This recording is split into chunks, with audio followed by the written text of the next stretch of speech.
Welcome back to the channel and welcome back to another quick pick prediction video.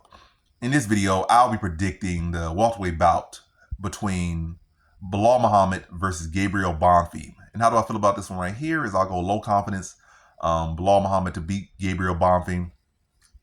Yeah, I see a lot of people trying to sharp pick Bonfim. And ultimately, I might just leave this one alone. I'm picking Belal Muhammad, but I'll see, I'll let it play out, let him see, what y'all said. I'll watch the fight. If it happens, it happens. If it don't happen, it don't. But yeah. But as far as what I'm saying, I don't see enough from Bonfim to be like, oh, he gonna win. Belal lost to the former champion, or the guy who became champion by beating him. Yeah, he lost to Jack Della Maddalena's, and Jack Della Maddalena's on a 2-fight losing streak, so that means he's on a 3-fight losing streak. By MMA calculus, he's on a 3-fight losing streak. And Bonfim, he beat Randy Brown, stopped him on the feet, so somehow that's irrelevant. And he really clearly lost to a 42-year-old Wonder Boy. Couldn't hold him down, barely could take him down. Got rocked like several times. The fight probably kept going, he probably got stopped. And I'm happy he won that fight because I picked him and I bet on him. And I bet on him with average confidence, and but he really lost. But I won money. I probably won like $500 off it. But yeah, he clearly lost that fight. And yeah, who's he really beat? I know he's a solid fighter. Got solid overall talent. He can strike. He can grapple. But mentally, he's probably not the strongest, toughest. Cardio, he's a fader. It's a 5-round. I think it's his first 5-round fight. We know Belal Muhammad's a grind. We know Belal got heart.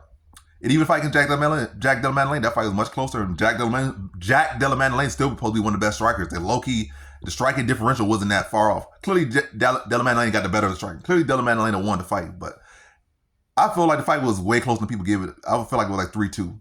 And I feel like down the stretch, Belal Muhammad still was pushing and still was getting takedowns at the end of the fight. Still pushing. Like, again, Loki had won the 5th round. Like, the people like to see narrative, they see highlights. Oh, he was getting whooped. Or see this, see that. But like, the fight was actually very close. And it was several points where, like, if Belal was able to hold the position more, it was able to hold a little bit more, like 10, 20 seconds here, he could have won the fight, could have won the round there. So it was a close fight. And a lot of it was on the feet, and he was holding his own with Jack Della Maddalena on the feet. Again, was he winning? No, but he was holding his own with one of probably top 5 strikers in the weight class, top 3 strikers in the weight class. And Bonfim definitely not a top 5 striker in the weight class. So, and also not like Bonfim has shown a consistent punching power. Matter of fact, has Bonfim at a UFC level hurt anyone on the feet? Belal's not even known for hurting anyone on the feet, and he has more fights where he has hurt people on the feet. I've seen him hurt Edwards we've seen him finish Sean Brady on the feet. So Belal's a pillow hand, and he has shown more effective striking, or at least damaging striking, especially with the hands, than Bonfim. And I feel like where Belal's typically most susceptible, I guess head kicks, but it's not like Bonfim has quick head kicks. I feel like kind of in the inside, where Vicente Luque caught him in their first fight. On the inside, he's susceptible there because his hands can get a little bit low on the inside. And a lot of wrestlers get low on the inside because, they start to get on the inside and they start to, think about lowering their hands for the takedown. So their chin kind of comes up a little bit, hands kind of lower. So that little cheeky little hooks on the inside can catch you. And Luque's good at that. Bonfim's not. So yeah, Bonfim, we see him fade and get stopped by Dalby when that was only took 2 rounds for that to happen. And I have not really seen great punching power from him. Solid grappling, but he also got taken down by 4 times by Ange Lusa. Ange Lusa took you down 4 times. So Belal Muhammad, how can wrestle you here? You got taken down 4 times. I know he took 13 attempts, but Belal has good cardio. Belal has heart. We've seen Belal get dropped in several fights and, keep battling. So Belal definitely has heart. He was only stopped 1 time, and that's by Luque. It's not like Bonfim's some great submission artist as far as submitting people that are truly elite, like Belal, so that'd be hard to see him submitting Belal. Hard to see him knocking out Belal. So seeing his best path to beating here is being better than Belal for 25 minutes, or the better part of 25 minutes. And his cardio is not really even that trustworthy. So we see him get stopped by Dalby. We seen him, his fight went on with Wonderboy Thomas started to get caught with head kicks, get rocked, knees buckle multiple times. So it's not even like, in recent performances, he's been the guy pushing in the 3rd round. The Randy Brown fight was, the 1st round stoppage. The Wonderboy fight, again, in the later rounds, he was getting touched. So he has not shown anything to say, his cardio is so much better than it was when he lost to Dalby. He has not really shown that. And he hasn't really fought a fighter like Dalby since. And this will be his like first kind of grinding fighter. Obviously, I don't think Belal and Dalby are the same fighters. I think Dalby does do something better. I think overall, obviously, Belal is way better than Dalby, but some things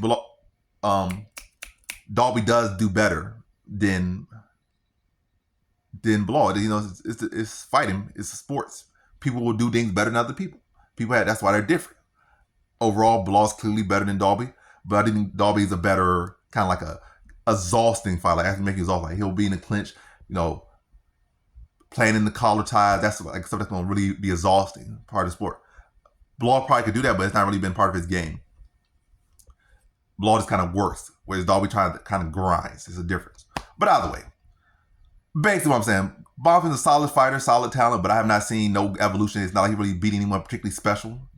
And definitely hasn't beaten anyone that Belal couldn't beat himself and hasn't already beaten better. Like, he went out, when Belal fought, Wonderboy like 5 years ago, a better version of Wonderboy, he just flat out dominated. Took him down at will, broke him down, landed like 300 strikes on him, like embarrassed Wonderboy. Bonfim made Wonderboy look like he can still fight for a title right now. It's a big difference. And also, again, Bonfim got taken down 4 times by Ange Lusso, who's not even a wrestler. He's like a striker.